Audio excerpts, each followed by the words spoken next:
মা বাবার কথা আপনাকে শুনতে হবে, কিন্তু মা বাপ যদি আপনাকে আল্লাহর সাথে শিরক করতে বলে সেটা কি মানা যাবে না? এটা আল্লাহ তাআলা নিষেধ করেছেন। ফালা তুতি'হুমা ওয়া সাহিবহুমা ফিদ দুনিয়া মা'রুফা, তাহলে তুমি তাদের কথা কখনোই মেনে নিও না, দুনিয়ায় তাদের সাথে সদাচরণ করতে থাকো, কিন্তু মেনে চলা সে ব্যক্তির পথ যে আমার দিকে ফিরে এসেছে। ওয়াত্তাবি' সাবিলা মান আনাবা ইলাইয়া সুম্মা ইলাইয়া মারজিউকুম ফাউনাব্বিউকুম বিমা কুনতুম তা'মালুন।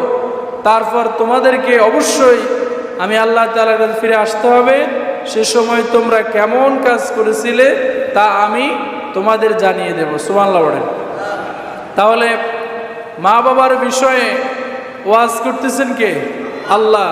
সরাসরি আল্লাহ তাআলা বলছেন, মানুষ তোমরা জেনে নাও মা বাবার অধিকার তোমাদের উপরে কি রয়েছে, মা বাপের সাথে কেমন আচরণ করবে সেটাও আল্লাহ তাআলা আমাদেরকে শিখিয়ে দিলেন।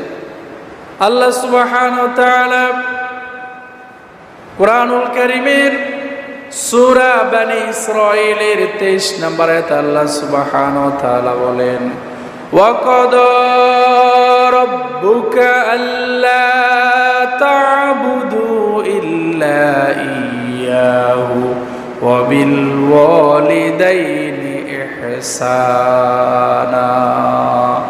আল্লাহ তাআলা বলেন, আমার পক্ষ থেকে চূড়ান্ত সিদ্ধান্ত হয়ে গিয়েছে, চূড়ান্ত ফয়সালা হয়ে গিয়েছে, আমার ইবাদত করতে হবে।